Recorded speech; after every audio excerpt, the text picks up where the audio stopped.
اللہ ایک ہے، اس میں کسی کا جھگڑا نہیں ہے. اس کی عبادت کرنی چاہیے، اس میں کسی کا جھگڑا نہیں ہے. جھگڑا ہے لائف سٹائل کا، جھگڑا ہے کلچر کا، سنسکرتی کا. اور ہر مذہب اپنی سنسکرتی کو اللہ سے جوڑتا ہے کہ اللہ یہ کہہ رہا ہے. کیا اللہ ٹائم پر نئی نئی باتیں کہتا ہے، یا پرانے ٹائم میں جو کچھ کہہ دیا گیا ہے وہی سچ ہے، یا آگے فیوچر میں کچھ اور نئی باتیں بھی کہے گا؟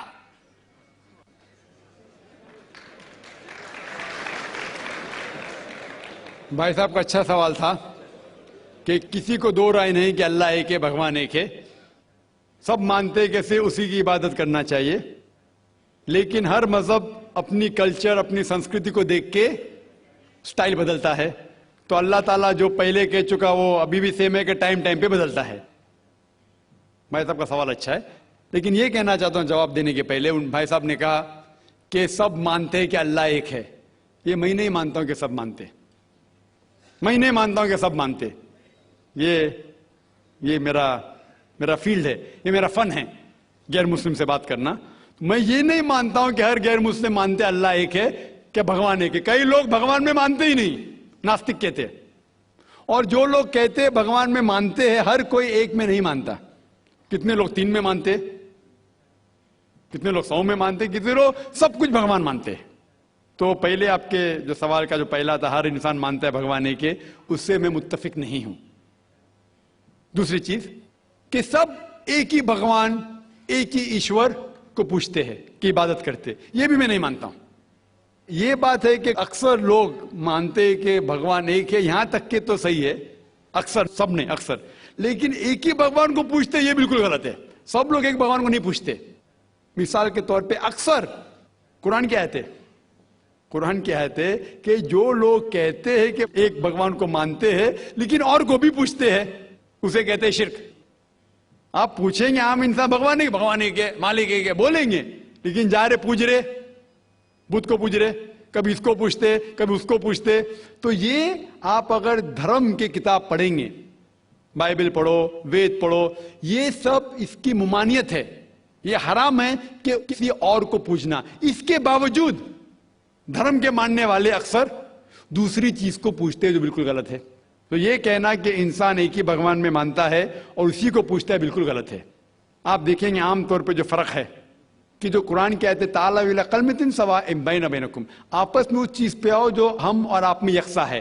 سب سے پہلی بات ہے اللہ نعبد الا اللہ، کہ ہم ایک ہی ایشور، ایک ہی بھگوان کی عبادت کریں. ایک ہی بھگوان میں ماننا کافی نہیں، ماننے کے علاوہ اسی کی عبادت کرنا اور کسی کی نہیں. آپ کا اہم سوال کہ ہر مذہب ایک ہی بھگوان کہتا ہے، یہ بالکل صحیح ہے. ایک ہی بھگوان کی عبادت کہنا کہ بالکل صحیح ہے، لیکن اپنے تہذیب کے حساب سے بدلتے رہتا ہے، یہ کہنا غلط ہے. اور اللہ تعالیٰ کتنے بار بدلتا ہے؟ یہ کہہ سکتے ہیں کہ ٹائم جانے کی وجہ سے کتابیں بدلتی گئی. اللہ کا جو پیغام ہے، بیسک پیغام، وہ سیم ہے، وہ بدلتا نہیں کہ اللہ ایک ہے، ایک ایشور کی عبادت کرو، وہ بدلتا نہیں. اس کے کچھ چیزیں، اوپری چیزیں شاید بدلے. مثال کے طور پہ کس طریقے سے عبادت کرنا، ہم جس طریقے سے صلاح پڑھتے ہیں وہ 1400 سال پہلے محمد صلی اللہ علیہ وسلم پیغمبر کے ذریعے نازل ہوا. لیکن جو مین ہے کہ ایک ہی ایشور ہے، ایک ہی ایشور کی عبادت کرنا چاہے، وہ کبھی بھی نہیں بدلے گا. لیکن ٹائم جانے کی وجہ سے جو مذہبی کتابیں لوگ بدلتے گئے. اللہ تعالیٰ فرماتے قرآن میں سورہ بقرہ میں سورہ نمبر 2 آیت نمبر 79، فَوَيْلٌ لِّلَّذِينَ يَكْتُبُونَ الْكِتَابَ بِأَيْدِيهِمْ ثُمَّ يَقُولُونَ هَٰذَا مِنْ عِندِ اللَّهِ لِيَشْتَرُوا بِهِ ثَمَنًا قَلِيلًا فَوَيْلٌ لَّهُم مِّمَّا كَتَبَتْ أَيْدِيهِمْ وَوَيْلٌ لَّهُم مِّمَّا يَكْسِبُونَ. اس کی معنی ہے کہ لعنت ہے وہ لوگ پہ جو لوگ کتاب اپنے ہاتھ سے لکھتے ہیں اور کہتے ہیں اللہ کی طرف سے ہے. لعنت ہے ان کے اوپر جو کماتے ہیں، اور لعنت ہے ان کے ہاتھ کے اوپر. تو اللہ تعالیٰ فرماتے ہیں کہ کتابیں بدلی گئی ہے.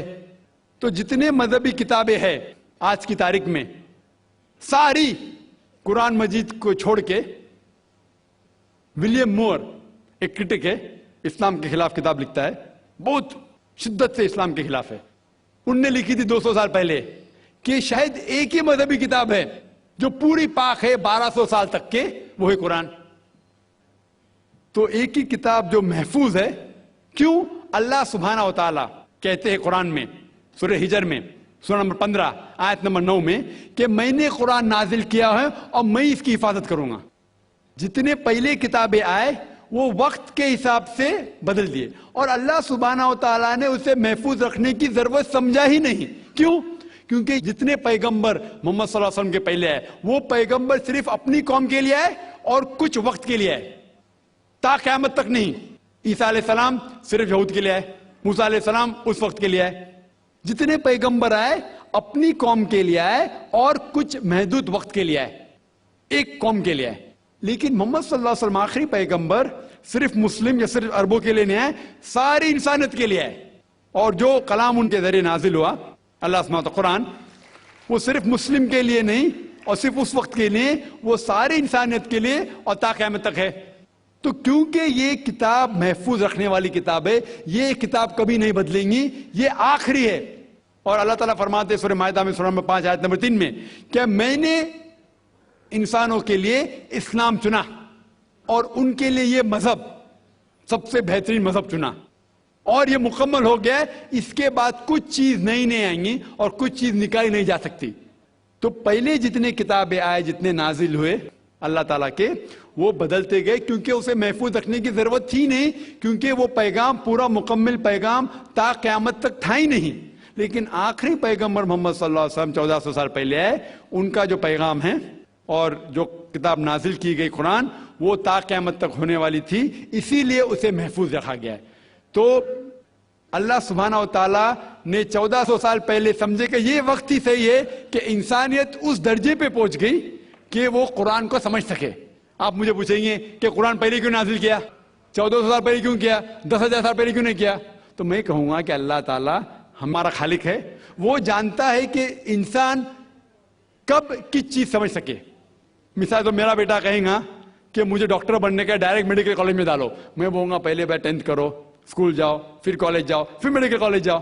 تو اسی طریقے سے اللہ سبحانہ و تعالیٰ ہمارے خالق ہے, وہ جانتے تھے کہ یہ 1400 سال پہلے انسان اس درجے پہ پہنچے کہ وہ قرآن کو سمجھ سکے اور انہوں نے نازل کیا. اور ابھی یہ آخری کتاب ہے, اس کے بعد کوئی بھی نیا پیغمبر نہیں آئے گا. اس کے بعد کوئی کہتا ہے کہ مجھے اللہ تعالیٰ سے وہی آتی ہے, اس کو سائیکیٹرسٹ کی ضرورت ہے. سائیکیٹرسٹ دماغ کی بیماری ہے.